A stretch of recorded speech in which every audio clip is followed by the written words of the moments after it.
Crianças, tudo bem? Estou passando para deixar as orientações da nossa aula dessa tarde. Primeiramente, gostaria de fazer uma leitura com vocês. É importante que vocês acompanhem, pois estamos aí no mês que comemoramos o folclore e temos trabalhado aí com leituras envolvendo as lendas e os mitos. Hoje, nós faremos a leitura do texto intitulado O Mito da Criação da Noite. Então, preste atenção e vem que lá vem a história, tá bom? Antigamente, não havia noite. Era sempre dia. O sol brilhava esquentando a terra.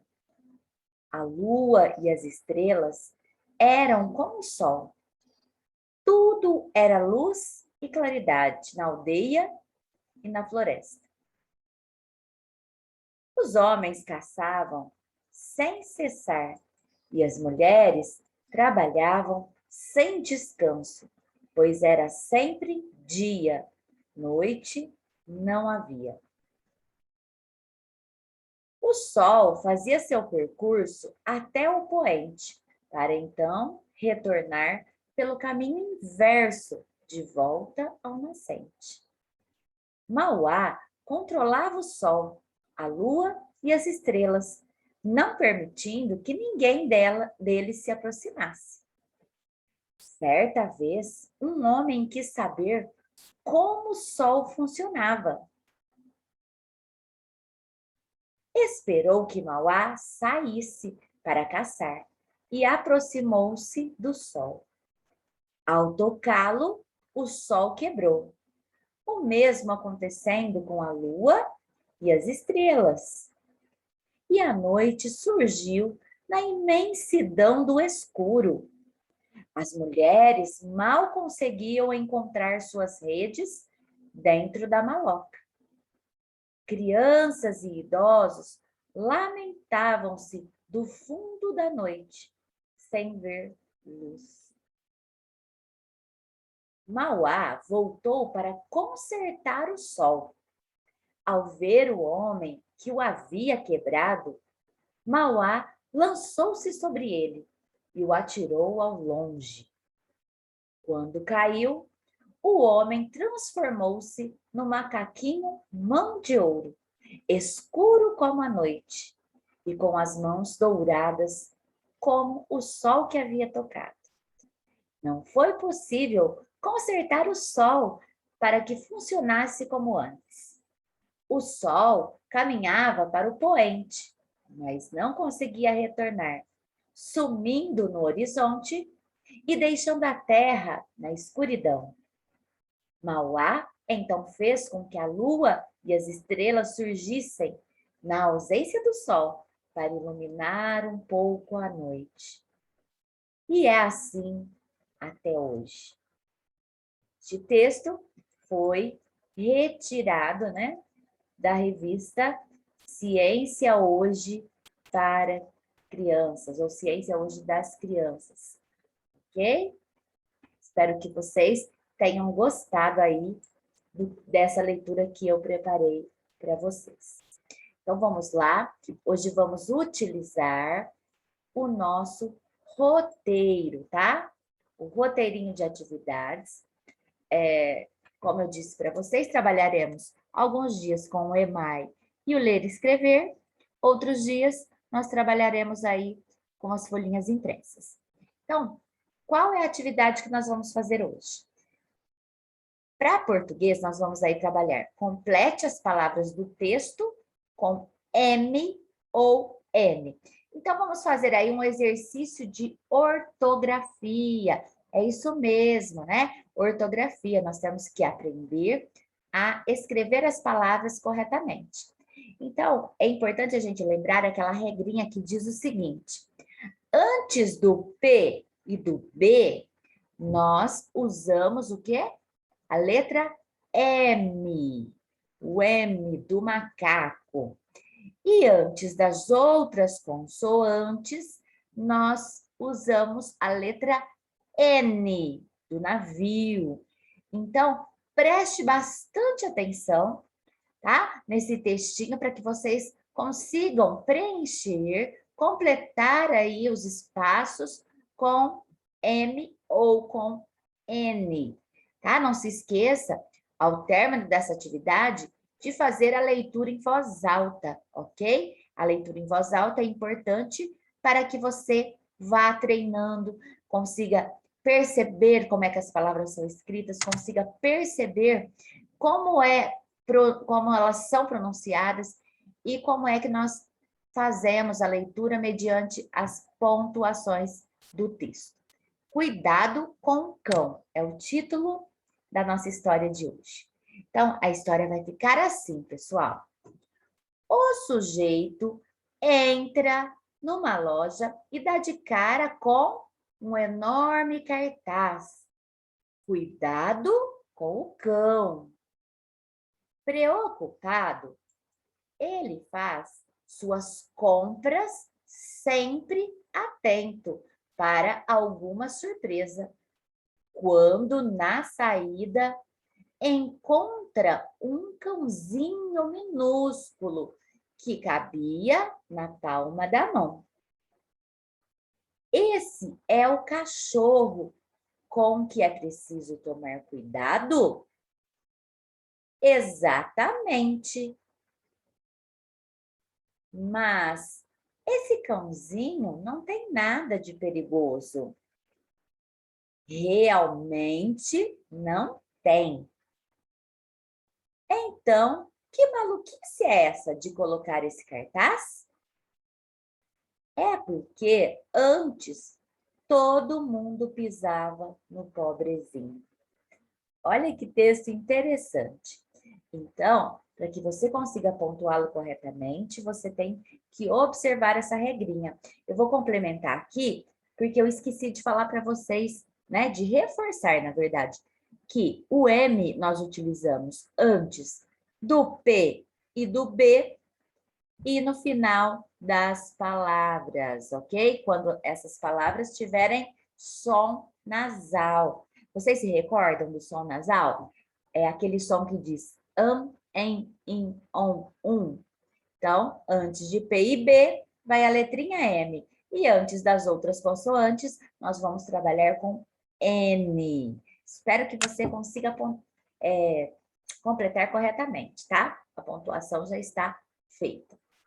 Agora, copie o texto acima com atenção, observando a grafia das palavras e a pontuação.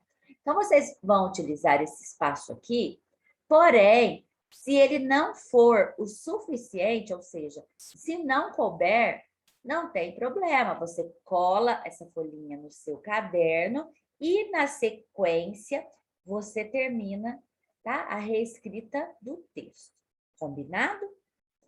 Para matemática, vamos trabalhar com tabelas e gráficos e com operações, tá? Envolvendo a adição e a subtração.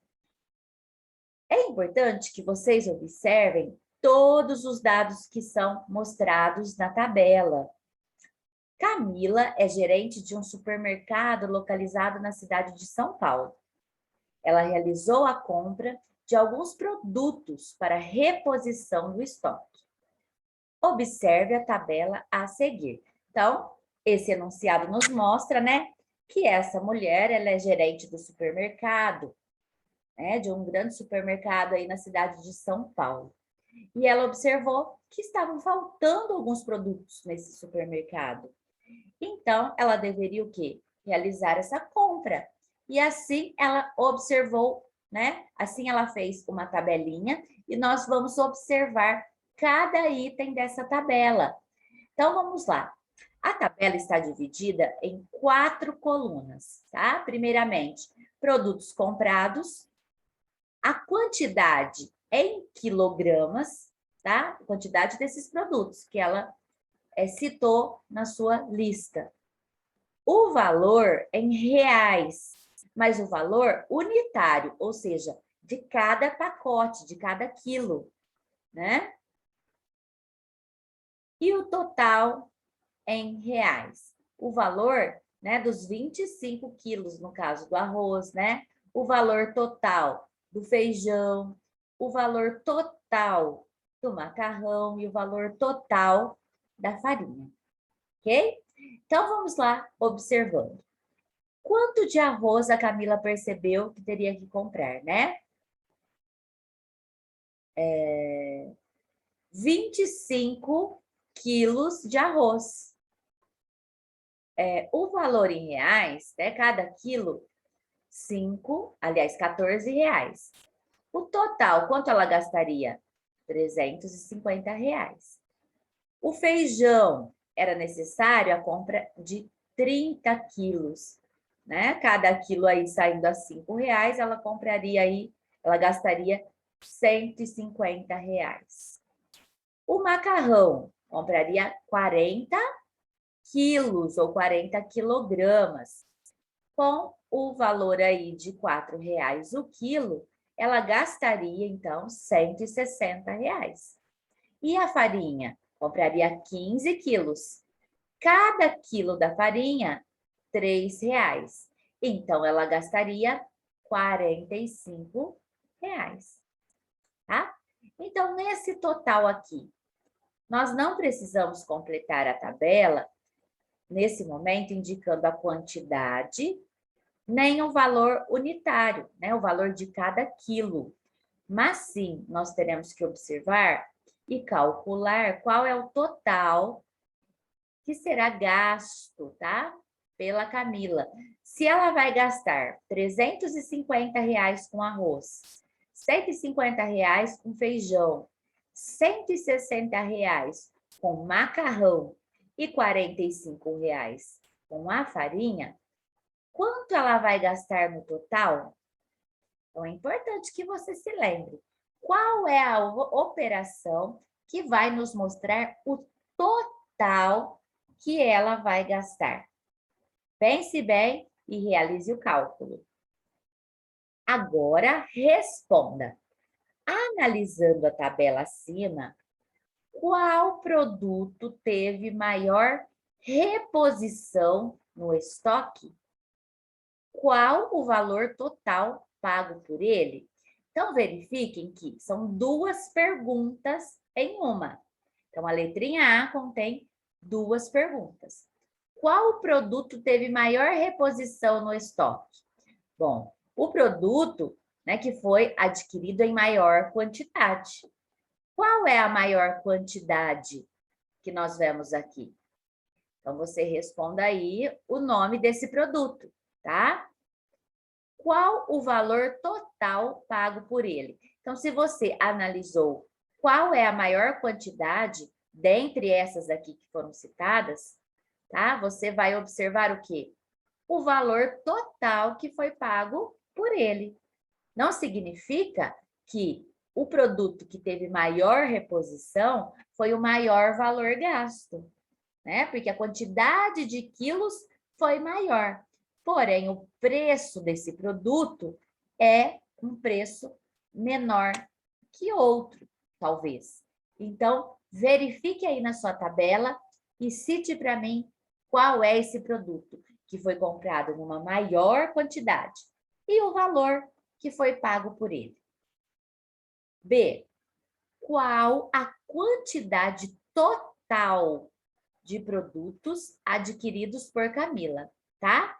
Agora, aqui sim, né, nós temos que observar a quantidade, né, em quilos, ok? Então, vocês vão somar aí a quantidade total em quilos, para a gente colocar aqui nesse item da tabela. Tudo bem?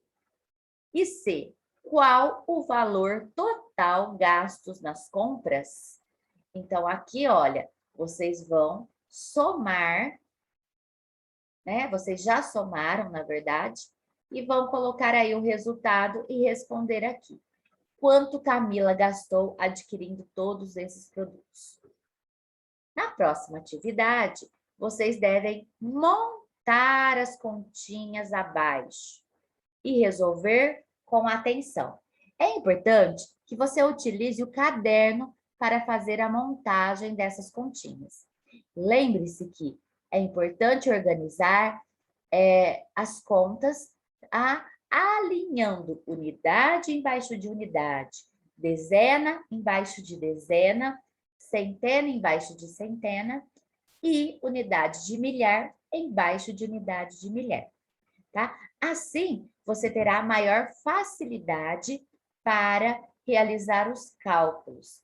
Então, observem os sinais, tá? Nós temos aí algumas continhas de adição, né? Que são as continhas de mais, e nós temos algumas subtrações, que são as continhas de menos.